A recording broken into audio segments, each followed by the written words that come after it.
வணக்கம் நண்பர்களே.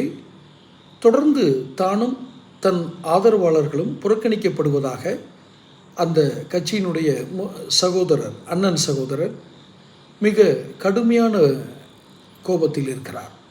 இப்போ அவர் என்ன கோரிக்கை கொடுக்குறாரு தெரியுமா? அதுக்கு முன்னாடி அந்த செய்தியை சொல்கிறதுக்கு முன்னாடி சேனல் சப்ஸ்கிரைப் பண்ணாதவங்க சப்ஸ்கிரைப் பண்ணிக்கங்க, நோட்டிஃபிகேஷன் பில் பதிவு பண்ணிக்கோங்க. அவருடைய கோரிக்கை ஒன்று தான். அவருக்கு கூட பெருசாக அரசியல் ஆர்வமெல்லாம் ஆக்டிவ் அரசியலில் பாலிடிக்ஸில் இது இல்லை. ஆனால் தன்னை நம்பி களத்தில் நின்று இதுவரை கட்சியின் வளர்ச்சிக்கும் வெற்றிக்கும் பாடுபட்ட அந்த ஆதரவாளர்களை தொடர்ந்து புறக்கணித்து தானும் தன்னுடைய வாரிசும் தன்னுடைய ஆதரவாளர்கள் மட்டுமே கட்சியில் கோலோச்ச வேண்டும் என்று நினைத்து கொண்டிருக்கிற தற்போதைய தலைவர் அந்த எண்ணம் தவறு. நானும் இந்த கட்சியின் வளர்ச்சிக்கு பாடுபட்டவன், நானும் இந்த கட்சியினுடைய தேர்தல் வெற்றிக்கு பாடுபட்டவன் என்ற அடிப்படையில் எனது ஆதரவாளர்களுக்கும் நீங்கள் இடம் கொடுங்கள், வாய்ப்பு கொடுங்க அப்படின்னு கேட்குறாரு. இதை கண்டும் காணாத மாதிரி இருந்து அப்படியே சமாளிச்சிடலான்னு பார்த்தாரு. இவருக்கு அந்த சாமர்த்தியமும் கிடையாது இப்போ இருக்க தலைவருக்கு. இப்போ என்ன சொல்கிறாரு அண்ணன் சகோதரர், என்ன சொல்கிறாரு?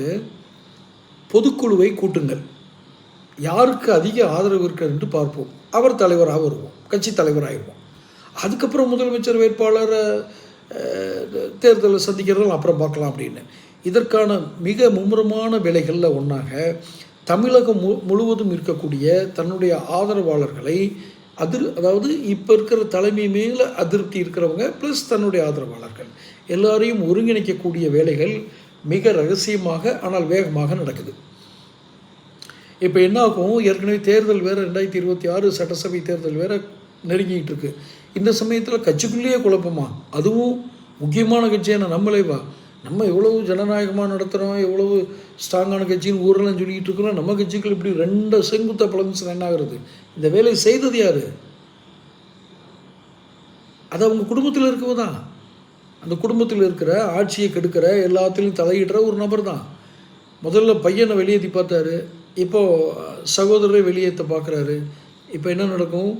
இப்போவாவது இப்போ இருக்கிற தலைவர் சுதாரிக்கலைன்னா பழம்பெருங்கட்சி அந்த கட்சி அந்த பெருமை இந்த பெருமை பேசுனதெல்லாம் தவிடுபடி ஆயிரும். ஏதோ நான் ஒரு போகிற போக்கில் ஒரு காசிப்காக சொல்கிறேன்னு நினைக்காதீங்க. இது ஒன்றும் வதந்தியோ இதோ இல்லை. மிகப்பெரிய ஆலமரம் ஆணிவேரினுடைய பலத்தை இழந்து கொண்டு இருக்கிறது. இந்த நியூஸை அவங்க எப்படி எடுத்துக்கிறாங்களோ அது அவங்க கட்சி பிரச்சனை. ஆனால் சகோதரர் தயாராகிவிட்டார், அண்ணன் சகோதரர், மூத்த சகோதரர். தொடர்ந்து பேசுவோம். சேனல் சப்ஸ்கிரைப் பண்ணிக்கங்க.